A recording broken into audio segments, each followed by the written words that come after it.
Assalamualaikum warahmatullahi wabarakatuh. Perkenalkan, nama saya Sarah Hafifah. Saya adalah salah satu mahasiswa Universitas Terbuka dengan NIM 859537705, Pokjar Banjar Agung, program studi S1 PGSD. Saya membuat video ini untuk memenuhi tugas 2 pada mata kuliah Praktikum IPA di SD dengan dosen pengampu Bapak Romi Desmara Fendi. Pada kali ini saya akan melaksanakan praktikum, yaitu mengamati struktur pada bunga sepatu dan mengamati pertumbuhan perkembangan pada kacang hijau. Berikut videonya. Yang pertama, dasar bunga. Nama Latin dari dasar bunga adalah receptacle. Bagian ini merupakan bagian tempat melekatnya mahkota bunga. Mahkota bunga dan bagian-bagian bunga lain bertumpuk pada dasar bunga ini. Selanjutnya, kelopak bunga. Kelopak bunga disebut sebagai calyx. Fungsi kelopak bunga untuk melindungi mahkota bunga saat masih kuncup atau belum mekar. Mahkota bunga. Mahkota bunga disebut sebagai corolla, merupakan bagian bunga yang paling mencolok. Fungsi mahkota bunga yaitu untuk memikat hewan serangga. Untuk mengamati benang sari, kita singkirkan terlebih dahulu bagian mahkota bunga. Benang sari. Benang sari ini berwarna kuning.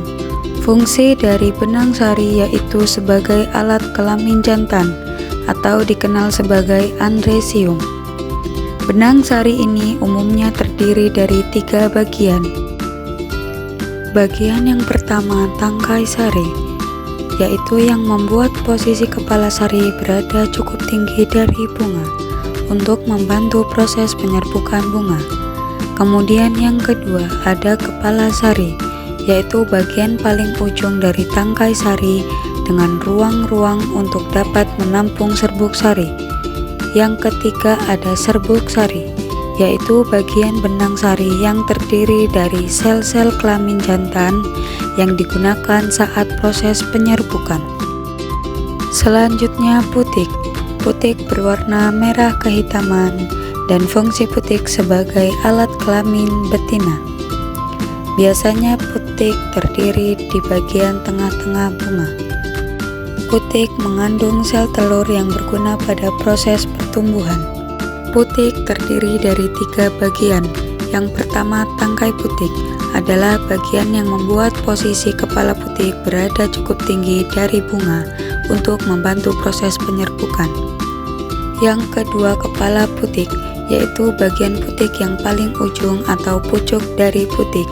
Yang ketiga, ada bakal buah, yaitu bagian putik yang mengandung sel telur dan terletak di dasar bunga. Sayatlah tangkai benang sari untuk melihat bagian ovarium. Bakal buah atau disebut ovarium juga termasuk salah satu bagian-bagian bunga. Kemudian bakal buah ini mengandung sel telur dan terletak di dasar bunga. Fungsi bakal buah sebagai tempat terjadinya pembuahan. Mengamati pertumbuhan dan perkembangan pada biji kacang hijau.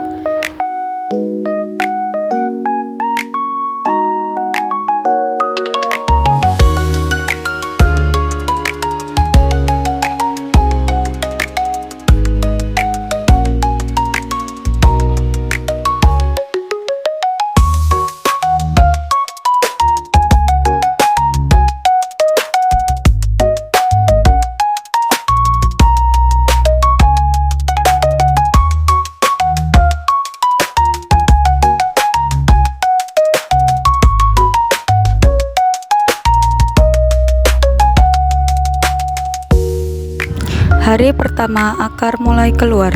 Hari kedua, akar memanjang, batang mulai terlihat dan kulit terbuka.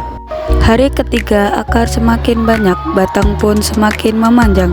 Hari keempat, akar terus memanjang, batang makin meninggi dan daun mulai tumbuh. Hari kelima, biji mulai terbuka, batang semakin tinggi dan daun melebar.